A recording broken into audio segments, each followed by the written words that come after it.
दिनांक 20 ऑगस्ट रोजी नाशिकच्या डीजीपी नगर येथील अनधिकृत पत्राशेड बांधकाम दुकानांवर 10:30 वाजता धडक कारवाई करण्यात आली आहे।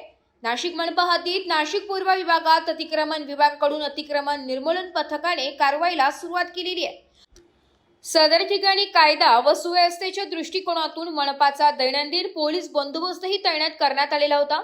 मनपा आयुक्त मनीषा खत्री यांच्या आदेशाने उपायुक्त सुवर्ण दखणे, नाशिक पूर्व विभागीय अधिकारी राजाराम जाधव व नाशिक रोड व नाशिक पश्चिम विभागीय अधिकारी श्री चंदन घुगे, इंद्रानगर पोलीस निरीक्षक श्रीमती तृप्ती सोनवणे, उपनगर पोलीस निरीक्षक श्री भरत शिरसाट, उपअभियंता नगर नियोजन विभाग श्री सोनवणे, श्री प्रवीण थोरात, श्री निलेश साळी, बांधकाम विभाग श्री खेमचंद पवार, शाखा अभियंता व श्री संजय चौधरी, सहाय्यक अधिकारी श्री राजेंद्र भोरकडे, वरिष्ठ लिपिक व श्री गुणवंत वाघ, कनिष्ठ लिपिक नाशिक पूर्व अतिक्रमण विभागाचे पथक प्रमुख श्री प्रवीण बागुल, श्री जीवन ठाकरे, श्री निखिल तेजाळे, श्री भगवान सूर्यवंशी व प्रभाकर अभंग व सहाय्य विभागातील अतिक्रमण कर्मचारी निर्मूलन वाहनांसह उपस्थित होते।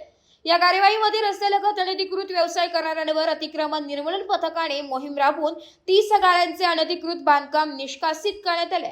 मनपा कार्यक्षेत्रातील सर्व नागरिकांना या मोहिमेच्या माध्यमातून जाहीर आवाहन करण्यात येते की ज्या मिळकती अनधिकृत किंवा विनापरवाना असतील त्यांनी स्वतःहून अनधिकृत बांधकामे काढून घेण्यात यावे, अन्यथा मनपाकडून कडक कारवाई करण्यात येईल।